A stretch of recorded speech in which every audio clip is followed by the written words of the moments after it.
In a previous video, I adapted a dollhouse kit and made this miniature farmhouse.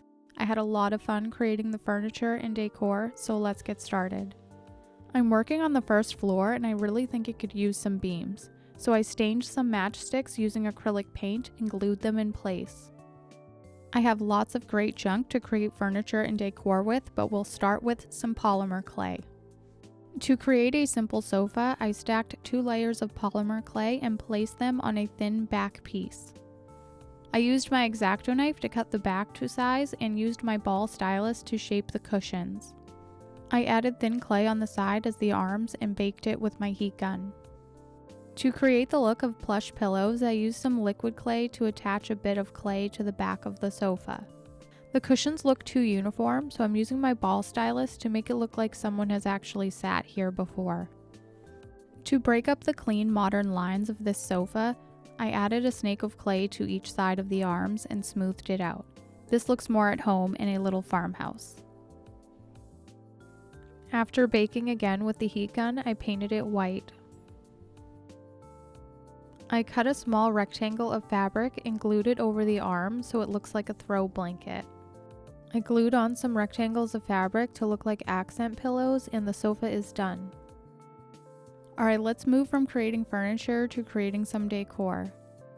I bought some polystyrene rod at my local hobby store and I'll be using it to make a leaning ladder. To make the ladder, I cut 2 side pieces and 5 rungs, with the top rung being the narrowest and the bottom being the largest.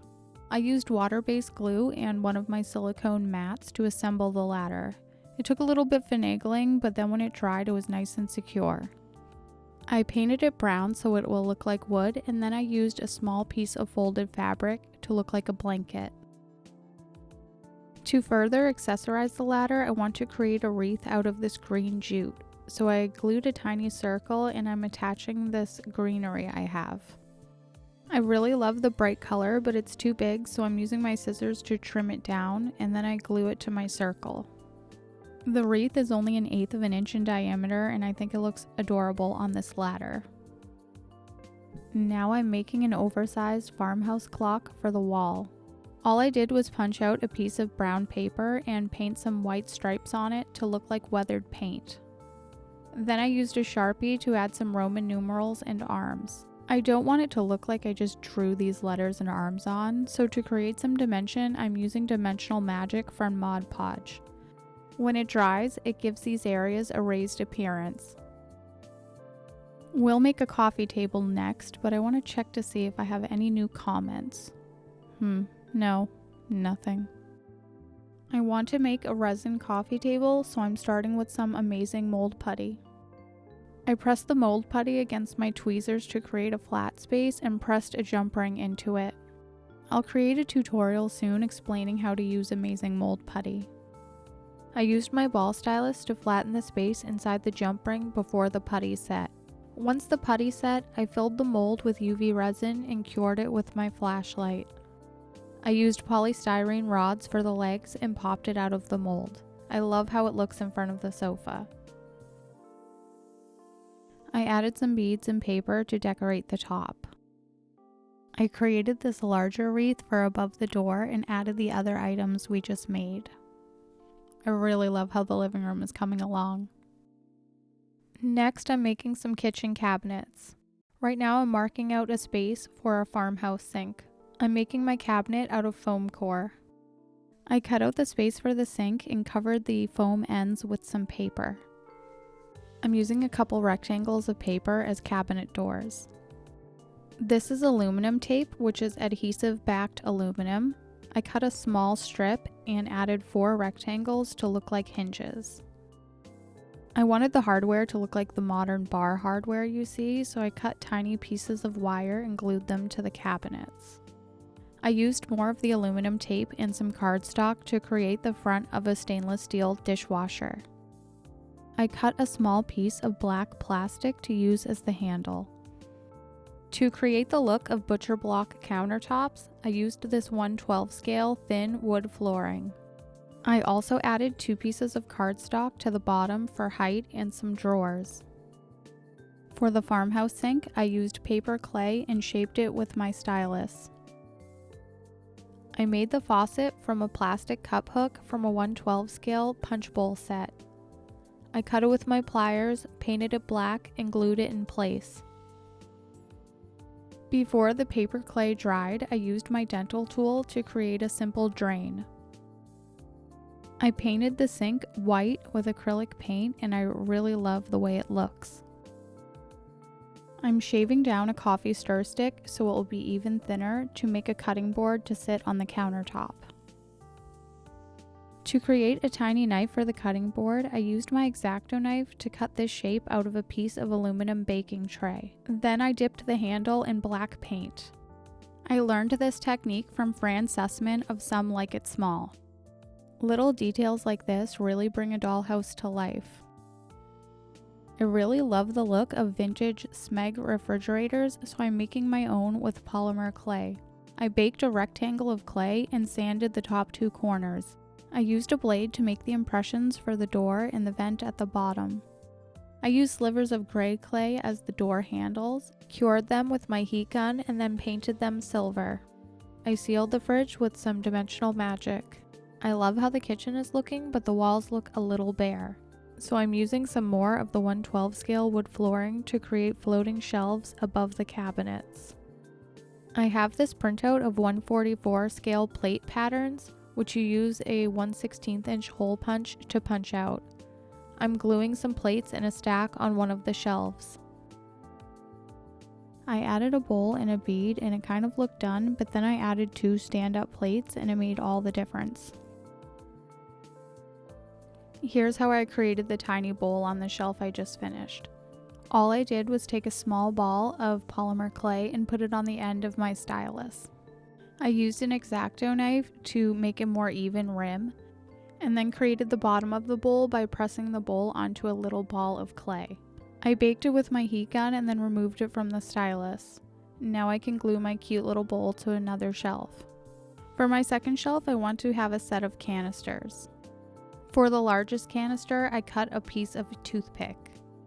I sanded the toothpick to be smaller for the middle-sized canister and used the tip for the smallest canister. I painted the pieces of toothpick silver, and then I cut tiny slices of styrene rod and glued them to the top to look like handles on a lid. To decorate the third shelf, I used 3 beads, a stack of plates, and 3 stand-up plates behind them. Now I'm using a hole punch to create a fireplace. I punched a hole toward the edge of the paper and used my scissors to even out the sides. This will be the front of the fireplace. I used a colored pencil to hint at some tile work and cut these 4 pieces out of cardstock. I glued this around to the front of the fireplace and topped it with a little bit of coffee stir stick. I used mat board as a hearth and painted it silver. I wanted the black paper background to look a little more muted, so I added some silver paint there as well. I glued a little bit of greenery into this glass bead to look like a potted plant. For the mantel, I'm using this glass seed bead as a vase and adding a little greenery. These dried flowers are out of scale, but I still really like the way it looks. To create some candles, I tapered the end of a polystyrene rod and glued it into a glass bead. I finished the mantel with a plate. I made a simple polymer clay armchair, and now I'm making a reclaimed window to sit above it. I used some trash plastic from a food container to make the window shape. In the past, I've used my X-Acto knife to cut out tiny muntins and window panes from paper, but it's really tedious. So to avoid doing that, I colored some paper with markers, cut tiny strips, and used this to create my window panes with some glue. I applied the window frame last to cover up my messy edges. I sealed the window with dimensional magic and added a little swag of greenery. The living room looks great, and I'm heading back to the kitchen. I'm using more of the dollhouse flooring to create a stove. I cut a rectangle and rounded the edges with sandpaper. Then I cut a rectangle out of the middle so I'll have a place to add my stove top. I glued it to paper because the wood was splitting. I rolled polymer clay on the thinnest setting and added it to the rectangle I cut. Then I used my ball stylus to make some burners. I tried to draw some knobs with my Sharpie, but the ink bled in the wood, so I saved it by dabbing on some silver paint. Once I painted the burners, the top was complete, and I cut these pieces for the sides and the front. I made the stainless steel oven door the same way I made the dishwasher, and I cut out a rectangle in the middle. I used UV resin to look like glass. I completed assembly by gluing 2 small rectangles to the sides of the front. To create some stools for the stove island, I'll use these 1/12 scale fake ice cubes. I want my stools to have a back, so I cut out some pieces of paper, and then I curved the pieces of paper around my ball stylus so they end up looking like little fake fingernails. To create the look of an upholstered stool, I used a little bit of acrylic paint. Then I used water-based glue to attach the back and these Dollar Tree clips. I made 3 stools, but I only end up using 2. So it turns out it can't be easier to make a live edge dining table for your 1/44 scale space. I cut a section of dry branch from a branch I found on the ground last year and used my utility knife to carve it into a flat shape on 2 sides. I sealed the table with dimensional magic to make it look like a resin pour. Then I used staples as legs. To create a bench for the dining table, I cut these 4 shapes out of cardstock and glued them together. I finished off the front with more cardstock and glued a tiny strip on the back. To create the look of pillows, I put some polymer clay across the back of my sofa and shaped it with my X-Acto knife and my ball stylus. I cured the clay with my heat gun. I made a much simpler bench for the other side of the table by gluing staples to a double layer of cardstock. To create more art, I'm using this piece of paper where I punched out the plates. This already looks like a mat and frame to me. I used a colored pencil and pen to create the hint of some artwork in this frame. I sealed it with Mod Podge and added some brown to the frame so they'll stick out on the white walls. For more wall decor, I'm copying this chevron design by drawing on a piece of paper and then cutting out 3 triangle shapes.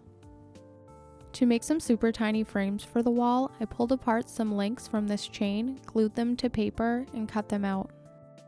I added this decor above the sofa, and I really love how it fills the space. I created a simple chaise lounge to sit near the fireplace. I used my dotting tool to create tufts and bent it into a small S-curve. I baked some clay onto the bottom to use as legs. I added the rest of the items and these cool 3D printed bottles I got in a Fran Sussman class. And that's the first floor completed with a kitchen, living room, fireplace area, and dining room. Please let me know which part of the open floor plan is your favorite. Make sure you're subscribed so you'll see when I decorate the top floor.